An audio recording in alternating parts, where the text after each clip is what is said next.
Hey, everybody, welcome to another episode of Track Talk. This episode is an excerpt from Live from My Drum Room with Tris Imboden. And in this little excerpt, we talk about Tris's work with Kenny Loggins, including two of Kenny's biggest hits that Tris played on: Footloose, of course, which was a #1 single, and I'm All Right, which, of course, we all remember from the Caddyshack movie, another great song. And Tris gives us a lot of insights on how those songs came to be. We talk about his great drum break in Footloose on his Simmons SDS5 kit. We also talk about the drum kit he used to record I'm All Right and working with the legendary engineer Andy Johns. And I'll play both of those tracks for you. And I've actually opted to play the live version of I'm All Right because what I didn't realize until we did this episode is Tris is singing the backup vocal during the bridge to I'm All Right on the live version. And as great as that studio version is, the version you hear in the movie, this live version is just absolutely killer. There's so much energy. So enjoy the track. And again, check out the bridge section. That's Tris singing the backup. It's great. I hope you enjoy it. I'll see you on the other side.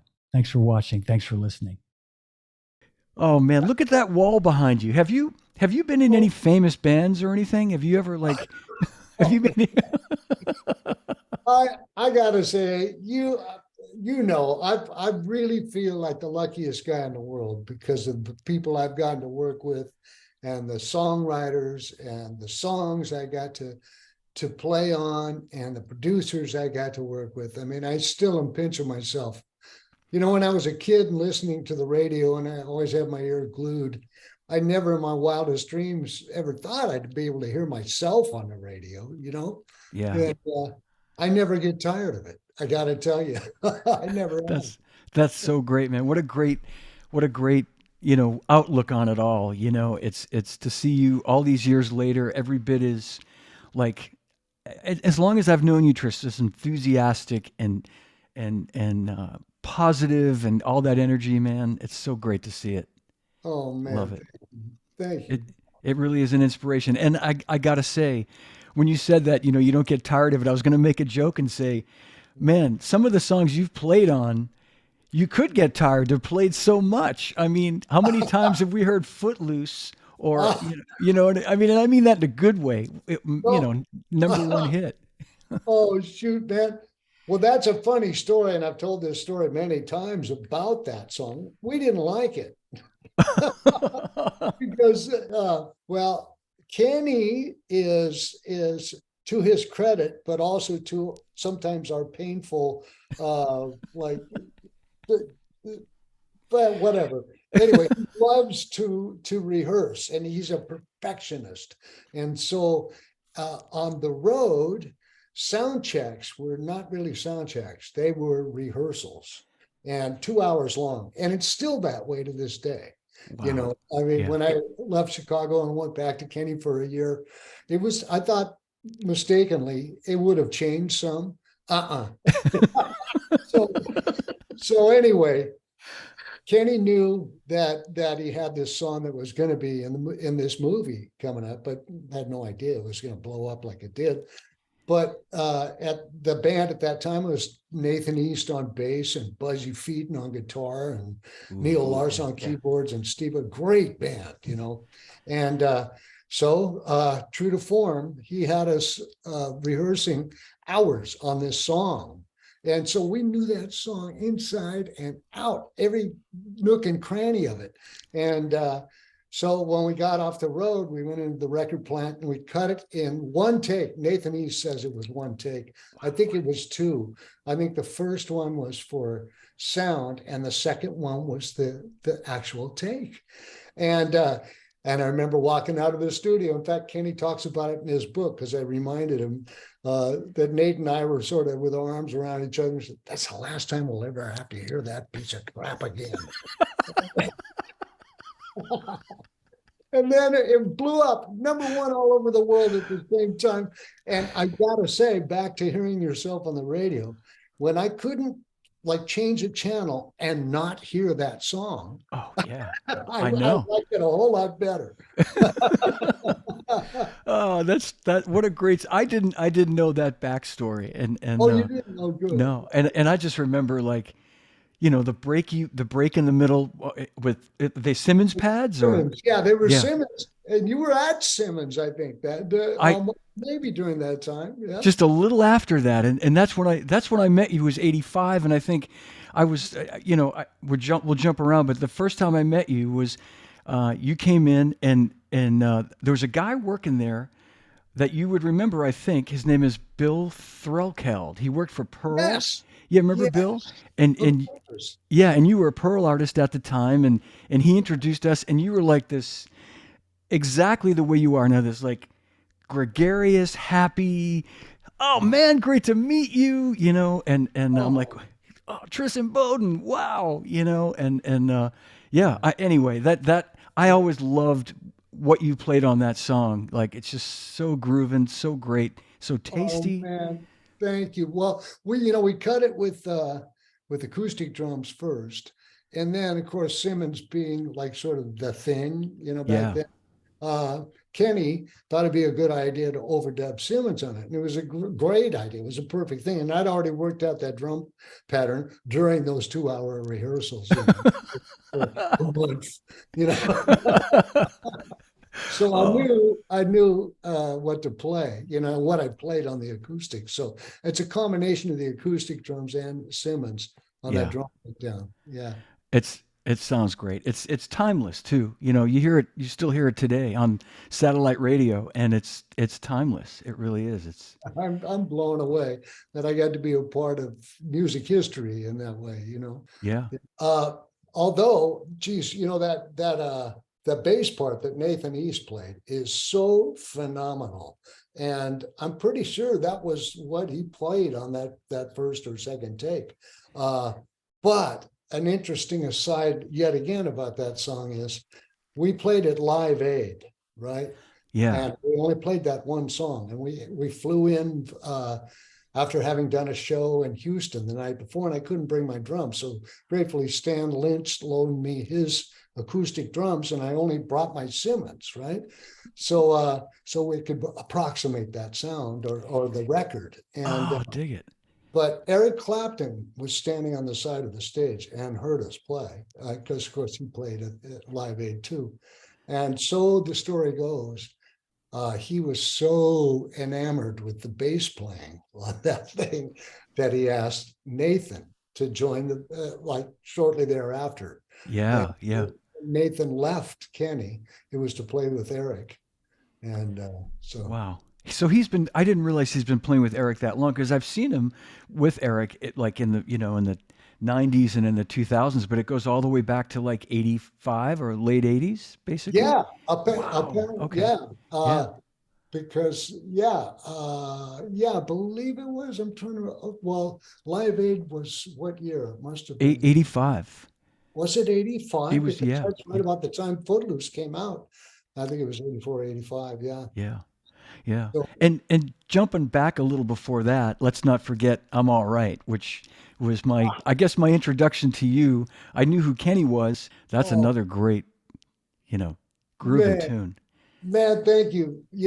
I've got to say that tune, George Hawkins, the bass player, and I really kind of were trying to approximate and get the essence of that Mick Fleetwood, John McVie thing. Oh You know, yeah. that's Yeah. and we had actually the first year I was with Kenny, we were on the road during the Rumors tour, opening for Fleetwood Mac. And so we'd become friends with them. And that's how that whole whenever I call you friend with Stevie Nicks and Kenny, that's how Yeah. it came to be. Uh, Okay. but it wasn't long after that we cut that song for Caddyshack. And so we loved Fleetwood Mac and that feel, that thing that they have. Absolutely. Yeah. That So yeah. wow. That's great. I had no idea. And that song was written for the movie. It was a song that like was Kenny tapped to write a song. Yes. It was. Okay. Yeah. And lyrically, if when you see the lyrics in front of you, it kind of makes sense too. Yeah. Yeah. It does relate loosely to some parts of the movie, so Okay. I guess I never stopped to really think that, you never know if like if if they heard it and said this would be great for the movie, or if they actually said like, we want you to write this for the movie. So, yeah, Yeah, yeah, he was sort of like commissioned, if you will, dig it. Okay. to write it. And did Like, you guys? Yeah, and I mean, did you guys think it would be the hit that song became? I mean, that was a massive hit too. no idea, no Yeah, idea whatsoever. And what was interesting was I think it actually the soundtrack to the movie, the film company, whichever one it was, wanted to maintain the rights to the soundtrack yeah, uh, version. So that version of I'm All Right, we couldn't release as our own single. So the management, we actually had done a record called Alive with yeah. Kenny Loggins, and we performed that song. And I sang the bridge on it. Oh man. Yeah, that actually on the record was sung by Eddie Money, right? Yes, yeah, And but Bruce Bodnick, the guy that produced the record "I'm All Right," or actually the live album, said, "Man, he sounds more like Eddie Money than Eddie Bunny." Because back then I smoked, a lot, and I had a gruff voice. Oh my God. Oh, this is great, man. This is some really inside shit we're getting here today. This is great. All Oh, right, man. well, can I But can I can I ask like a geeky gear question if I can? I please, I always love the sound of your toms on I'm All Right, especially. I mean, they're just so big and fat. Do you remember what kit you were using in those days? absolutely. And I'll tell you who the engineer was and where we did Great. it and Yeah. everything. It was actually a set of Tama superstars, Wow. the Okay. double-headed ones, because I'd been Yep. using the Tama concert toms before that. It's the first set I got from them. But that was my first endorsement, was actually Tama. And it was a beautiful, beautiful wood kit. And we had set up in this brand new room at A&M that they had built that was all like marble and glass. Oh yeah. And but you could kind of pull the curtains on the mirrors to tailor how much splash there was in the room, or make it greater or less. Yeah. It was Andy Johns, the Oh. great late Andy Johns, who was the engineer. So, man, I mean, I hit my snare drum and it went skank. And I thought, are you sure? Are you sure about this, Andy? And he went, trust me. So, okay. Yeah. Oh. So the drums, when we were gunning it, just sounded, God, they were so blurry. And I mean, that I was going, wow, I hope this turns out okay. But then on the record, there's none of that, when Wow. you hear the Yeah. record. Yeah. He So, what an amazing engineer. Yeah. oh man. Did Yeah. did he did he mic the drums? Were they mic'd more sort of live? Like you say, it was like a live room. So did he have? Was it, like an Distant overhead? miking. Yeah. Yeah, He did some of that and some close miking and too. some close mic. And much like his brother, right? Or yeah, Yeah, yeah, Glenn. Yeah, Johns, who sort of pioneered all of that, whom I got to work with him too, with Crosby, Stills, and Nash much later, yeah, but yeah, yeah, but I really got to see firsthand that whole Glenn Johns thing, that worked so well for the Stones and Bonham and everybody. yeah, man. I know what a concept, and the sound is just like you say the idea of miking that way seems so maybe unorthodox, but the result is amazing. Yeah, Yes. And it yeah, was so counter the thinking of the day, because it used back then, we'd throw a mattress on the, in the 70s yeah, anyway, yeah, for a while on the tom-toms and the snare. I mean, it may as well have been a mattress because it was so thuddy, in the yeah. early 60s anyway. And Wow. it had to be real tight, tight miking, no ambience. Absolutely, yeah.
gonna cut loose, footloose, kick off the Sunday shoes. Ooh-wee, Marie, shake, shake the floor. Oh, my Lord, come on, let's go. Loose, you're loose, everybody cut footloose. Footloose, footloose.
I'm alright.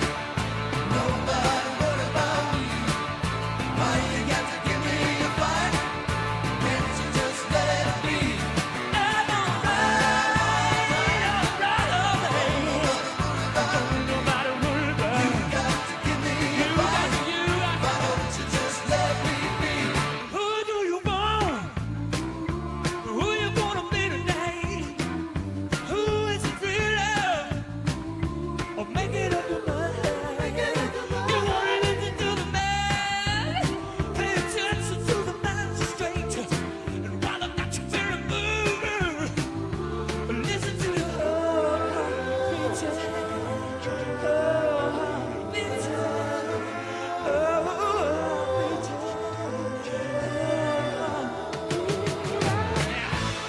Darling, ain't moving.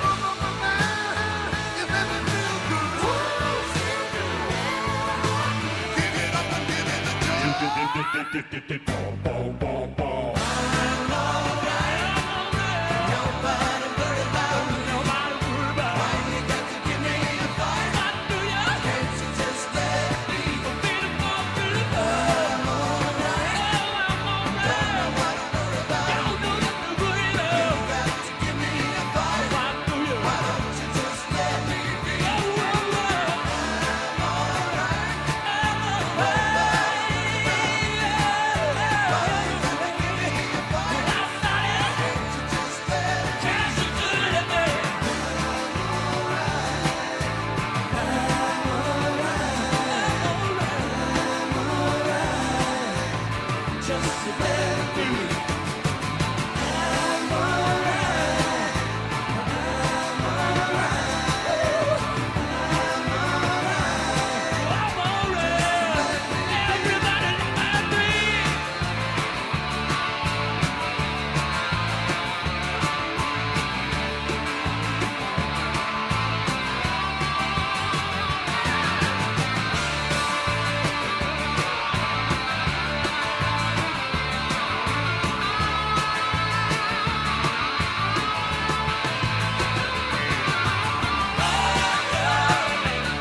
All right, well, that's my show. I hope you enjoyed it. If you did, give it a like, leave me a comment. Don't forget to subscribe to my YouTube channel if you haven't done that already.